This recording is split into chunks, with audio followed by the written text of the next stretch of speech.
Honorable député de Beauport-Limoilou.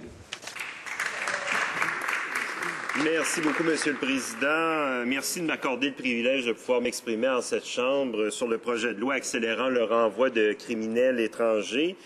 Écoutez, je trouve très important de pouvoir aborder avec mes collègues de l'ensemble de la Chambre des problèmes liés à la criminalité de ressortissants étrangers au Canada. Ça nous fait plaisir, évidemment, d'aller à la rencontre du gouvernement pour examiner les carences, les problèmes liés, par exemple, au processus d'appel. Écoutez, au NPD, on ne veut surtout pas nier qu'il puisse y avoir des problèmes potentiellement. On veut simplement voir avec le gouvernement, collaborer avec lui pour établir les faits et, à partir de là, travailler à des solutions.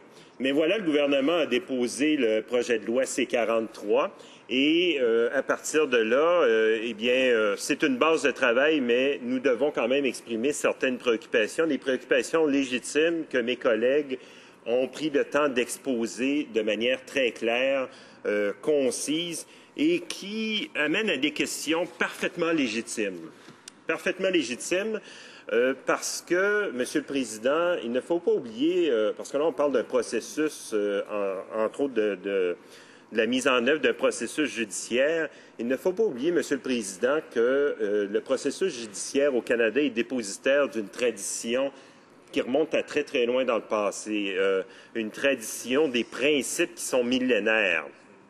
Vous savez, un des principes de base, très simple à comprendre, c'est l'interdiction de faire une détention arbitraire, une détention sans un motif raisonnable. C'est quelque chose qui est quand même très, très important, qui est très simple, très basique en quelque sorte, mais qui a amené en conséquence, puis au fil des siècles, à tout un appareil, toute une série d'autres définitions pour là aussi limiter l'arbitraire de la couronne, éviter des abus, éviter que des innocents soient condamnés ou soient des victimes, même sans condamnation du système judiciaire ou du système de l'appareil policier. Alors, vous savez, Monsieur le Président, C-43 présente, entre autres, comme mesure de redéfinir la grande criminalité concernant les ressortissants étrangers pour pouvoir donner accès au processus d'appel.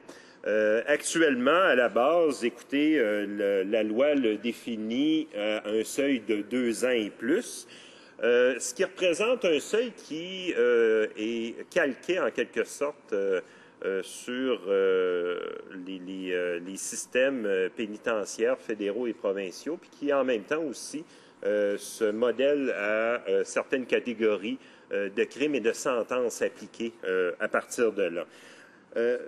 Le projet de loi C-43, en ramenant la sentence d'emprisonnement et 6 mois et plus, élargit énormément la possibilité, en fait, surtout le nombre de candidats potentiels à l'exclusion. Je dis candidat, c'est un terme un peu étrange, mais le nombre de personnes qui seraient exclues de ce processus d'appel pour des catégories de crimes qui, sans vouloir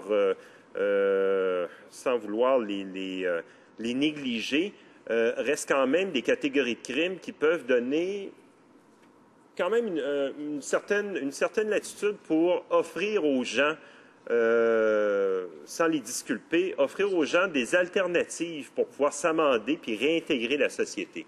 Parce que vous savez, quand on condamne quelqu'un pour un crime, il ne faut jamais oublier qu'ultimement, à moins qu'il soit condamné à vie et qu'il ne réussisse jamais dans un processus dans le processus habituel de pouvoir être libéré de façon conditionnelle.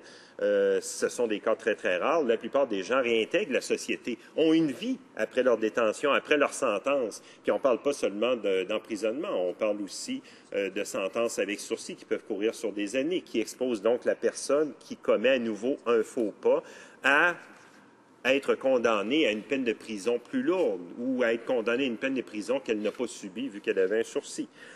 Alors, tout ce système-là s'applique à l'ensemble des citoyens canadiens, puis est conforme aussi, comme je le disais, à une tradition, mais aussi à un consensus international qu'il est très important de respecter.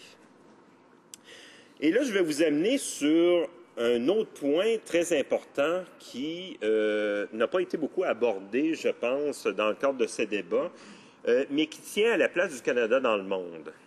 Je définirais ça comme étant le rôle de bon citoyen du Canada dans le concert des nations. Parce que vous savez, Monsieur le Président, un des principes en relations internationales, c'est qu'un État souverain n'est pas soumis aux autres États. Autrement dit, est traité théoriquement sur un pied d'égalité, puis surtout a la pleine souveraineté sur son territoire, sur sa juridiction propre. À partir de là, écoutez, on peut se poser la question, considérant les conséquences et les mesures envisagées par le projet de loi C-43, si on ne se retrouvera pas à agir en mauvais citoyen en exportant beaucoup plus massivement la criminalité en général et même la petite criminalité au Canada, ailleurs dans le monde. C'est très important de prendre ça en considération puis de l'avoir à l'esprit. Parce que, vous savez, Monsieur le Président, je peux comprendre le gouvernement d'éviter que des criminels provenant de l'étranger puissent, en toute impunité, puis trop facilement s'installer au Canada, mais il ne faut pas oublier non plus que le projet de loi va toucher des gens installés au Canada de très longue date, des gens souvent qui ont été installés même dans leur tendre jeunesse, à une époque où ils étaient entièrement dépendants de leurs parents, qui ont grandi donc dans le contexte canadien et qui, par des mallheureuses circonstances de la vie, peuvent se retrouver à commettre un geste criminel ou un autre et donc être visés par cette loi-là parce qu'ils n'ont pas le statut de citoyen canadien, malheureusement pour eux.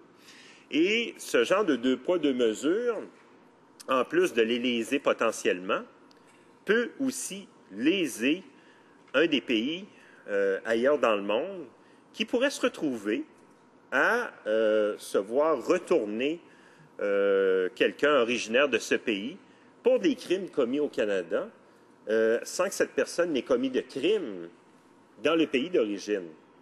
Alors, Monsieur le Président, quelle est la légitimité du Canada de se décharger de ce fardeau-là sur les épaules de citoyens ailleurs dans le monde? Et, Monsieur le Président, ça fait partie des questions qu'il faut se poser. Il faut surtout ne jamais oublier qu'au Canada, dans notre privilège, notre chance de vivre dans un pays très riche avec un système de justice, un système politique, un tissu social et économique très élaboré, que nous avons énormément de protection et que ça nous permet d'avoir un pays sûr qui donne la chance à tous ses citoyens de pouvoir occuper une place et se faire valoir. Ce n'est pas le cas ailleurs dans le monde. Ce n'est vraiment pas le cas. Et je me souviens d'une remarque que m'avait passée une de mes collègues qui avait eu la chance de voyager en Amérique latine et qui, en réaction vis-à-vis des mesures prises ou envisagées par le gouvernement canadien, avait comme réaction d'élus latino-américains de se faire dire « Hey, mais là, qu'est-ce que vous pensez que vous allez faire en nous retournant comme ça des criminels, des gens qui ont commis des crimes chez vous? Pensez-vous que nous, on va être capable de les prendre en charge? » C'est des gens qui pourraient implanter des réseaux criminels beaucoup plus élaborés, alors qu'en restant au Canada, nous, on aurait les moyens de pouvoir contrer leur criminalité, sinon même, potentiellement, quand on parle de jeunes criminels, de délinquants, de petites délinquances, après une tape sur le doigt, après avoir subi une sentence, peuvent reconnaître facilement leur erreur, puis pouvoir, dans le fond, faire un processus pour devenir des bons citoyens, de bons et honnêtes citoyens. On peut très bien condamner des petits criminels à devenir des abonnés à la grande criminalité parce qu'on leur a refusé toute chance de pouvoir envisager, d'avoir un espoir vis-à-vis de l'avenir. Alors, Monsieur le Président, c'est un des aspects qu'il va falloir examiner avec le projet C-43. Je voudrais surtout éviter que le Canada devienne un équivalent du bon vieux Far West du 19e siècle qui permettait à une ville de couvrir de goudron et de plumes un criminel pour exporter le problème ailleurs, ce qui ne le réglait pas nécessairement. Alors, ça va me faire plaisir de pouvoir continuer le débat, la discussion avec mes collègues et de pouvoir regarder en quoi nous pouvons améliorer le projet de loi C-43. Je vous remercie beaucoup, Monsieur le Président.